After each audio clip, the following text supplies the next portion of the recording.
Hey, hello, my friend. A blessed Wednesday, January 15th, 2025. To you and to yours, I pray that this finds you well from wherever and whenever you are tuning in. So, do you know what today is? Today is Whimsical Wednesday. So I'll never forget that Wednesday on May 10th, 2023, when I walked into a Lenexa, Kansas post office to mail a package. And when I walked in, the attendant on the other side of the counter greeted me and told me, "Hey, do you know what today is?" And I said, "No." And she said, "Today is Whimsical Wednesday." And I went like, "Really?" And she went like, "No, I just made it up to put a smile on your face." And indeed, she did put a smile on my face. But I walked out of there, and it occurred to me that you and I have a choice on what kind of day we want to make, not just this Wednesday today, but every day to be. We too can choose the day that we want. We can make it up. Well, how do you do that, you ask, Evans? Well, by choosing your attitude towards the day. And not just that, choosing your attitude on the front end of the day. Now, why is attitude so important? Al Nightingale, in his audio series Lead the Field, opens with what he calls the magic word. And he says that in his observation and survey of all successful people, he finds this one quality, that they all are intentional about choosing a positive attitude. And Al Nightingale calls attitude the magic word. I, Evans Kamuru, say that attitude is your superpower. So, think about it this way. As human beings created in the image of God, God has given us free will. In other words, He's given us the capacity to choose. But think about it. What exactly can you and I choose? Obviously, by now, hopefully, we know that we cannot always choose our circumstances. We cannot choose the families that we were born into or our environment. But there's one thing we can choose. We can choose our attitude. We can choose our thoughts. We can choose our awareness and to what to direct our consciousness.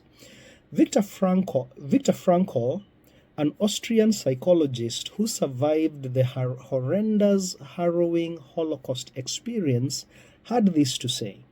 And this is one of his most popular quotes. It's found in his book that gives the account of his experience through the Holocaust. The book is titled Man's Search for Meaning.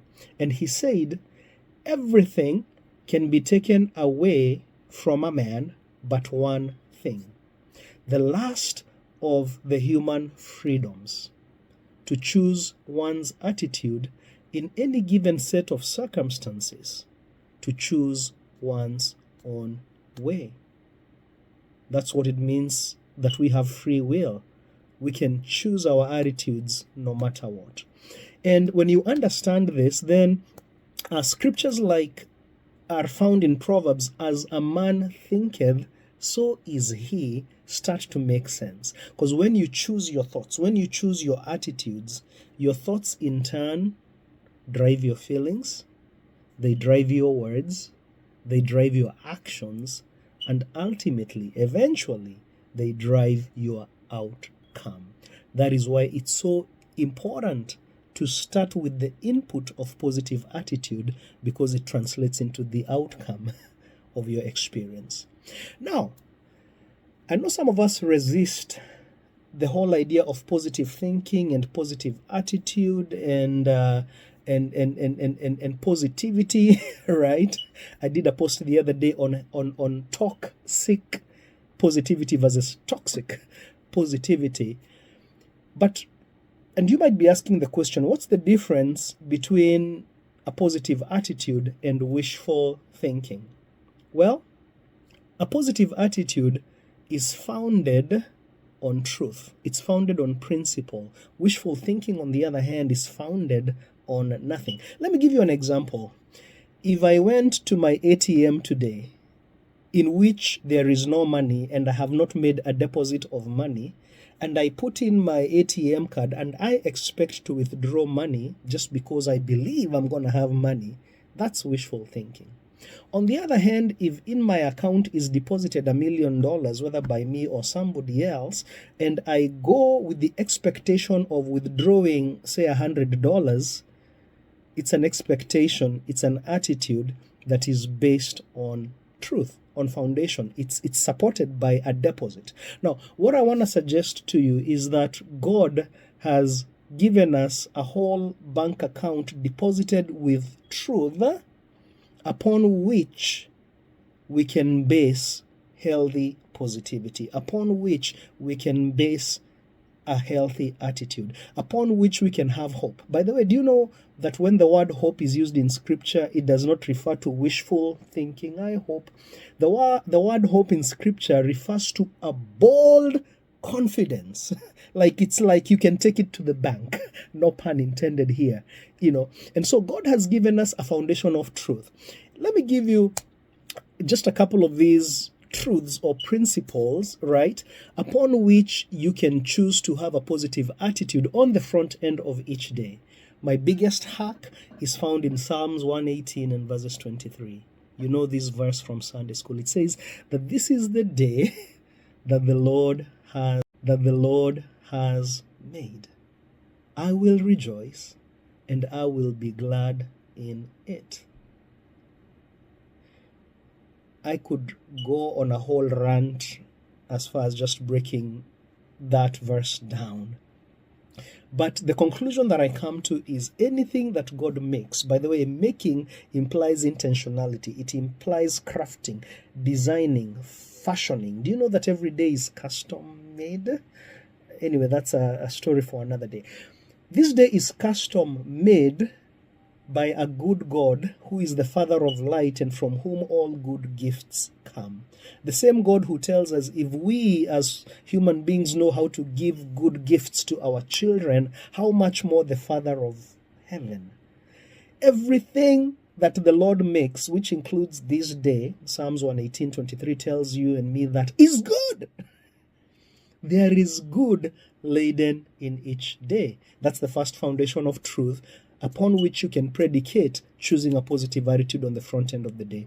Let me give you another principle that's also true. I've come to find by the law of opposites, in physics we are told that for every action there's an equal and opposite reaction. By the law of opposites, I've come to find that good and bad are equally present in a day. But do you know the one that you're going to find? It's the one that you look for. Right? Because another principle, by the way, says that whatever you focus on grows.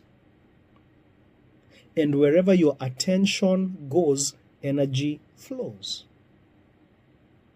And here's what I've come to find, that when you choose a positive attitude, when you choose an attitude of gratitude, all it does is that it simply primes your mind to find, I didn't intend for there to be a rhyme. It primes your mind to find the good that was already present. All the abundance you ever need is present. All the wisdom you ever need is present. All the good you ever need is present. Why? Because God is. God is present, and God is evenly present everywhere, in every day, in every circumstance. And God embodies all those things I said, goodness and love and light and wisdom. So all the things, the good things in life you're looking for are always present. But it's by priming your mind with expectation of a positive outcome, with a positive attitude, with an attitude of gratitude that causes you to see the good that's already present. I like to give this analogy. Think about the car that you drive now. Isn't it interesting that when you first bought it, you started seeing so many of those cars on the streets? And it's not because, say, you bought a Toyota Camry and now all of a sudden you're seeing Toyota Camrys. It's not because all of a sudden Toyota Camrys dropped from the sky and started driving on the streets you're on. They were always there. But now that you own a Toyota Camry, your mind is primed to see it. When your mind and expectation is primed towards good and God, you find it and you find Him.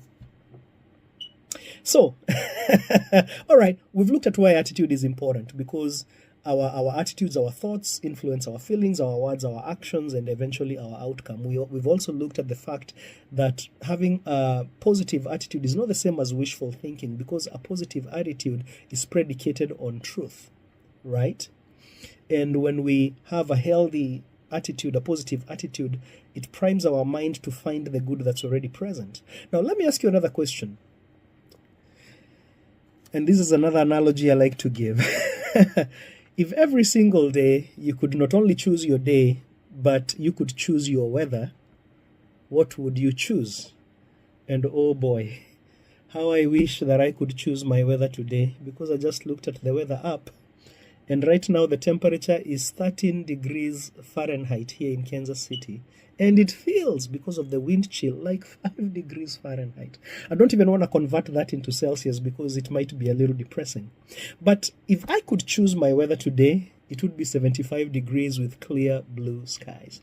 But then I heard this quote by somebody that changed my attitude about weather. They said there is nothing like bad or wrong or poor weather.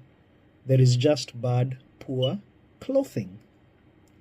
In other words, that all weather is great, and if you choose the right clothing to go with the weather, then you will be just fine. Can I add on to that quote? In the same way you can choose your clothes in any kind of weather, you can choose your attitude in any kinds of circumstances. Talking about weather, I want to encourage you not to be a thermometer. Instead, be a thermostat. What's the difference? A thermometer simply goes in the environment, it experiences or feels the environment, and then it reports back on what the environment is. And a lot of times, you and I go into the day waiting for the day to see what's in the day so that we can report back and react to the day. A thermostat, unlike a thermometer, sets the temperature. It decides ahead of time, this room is going to be 75 degrees. And when the temperature deviates from what the thermostat decreed and declared and set, it kicks on the furnace, it kicks on the AC, the mechanisms that need to bring the temperature back to the intention that was predetermined ahead of time. And when you and I can begin the day, not waiting to see what the day holds, but speaking into the day. Scripture talks about commanding your day. Yeah, we are created in the image of God. By speaking and by expectation, we too can do that. When, like a thermometer, you set your expectation for the day on the front end of the day, that expectation will in turn into intention. So you can not only set your expectation, but after that, it enables you to set your intention for the day and to set the pace in the day by taking action, because all of a sudden you have it's being fueled by intention that's being fueled by the expectation that you set. So my friend, as we part ways, allow me just to ask you, I guess like the lady decided that day was Whimsical Wednesday. If you could choose what kind of Wednesday today was, what would you choose? And by the way, you can actually choose. So let me give you some ideas. Maybe you could call today Welcoming Wednesday or Welcome Wednesday. It's a day I look forward to. You could call it Warm Wednesday. It may not be warm here in Kansas City, but I can decide to make it a warm day by my attitude. You could call it Wealthy Wednesday. You could call it Wholesome Wednesday, Wellness Wednesday, Watchful Wednesday. Wisdom Wednesday. Worthy Wednesday. Willingness Wednesday. Now, Evans, where did you come up with all those W words? Thank God for Google. I just Googled positive words that begin with W. Positive, powerful words that begin with W. Do you know you could do that for every single day? Tomorrow, Thursday, just Google positive words that begin with T and declare that day to be whatever it is. Tenacity Thursday. I just came up with that. My friend, for me today, I'm declaring this day, Wednesday, January 15th, 2025, as Wealthy Wednesday. And I don't mean wealthy just in terms of money, even though it includes that, because the Apostle John, in one of his epistles, said, I pray that you are well and that you prosper in, he says, I pray that you prosper in all ways, even as your soul prospers. So I'm declaring for myself that I'll be wealthy in my thinking today. I'll be wealthy in my speech today. It will be seasoned with salt. I'll be wealthy in my intention and action today by doing things that are moving me closer.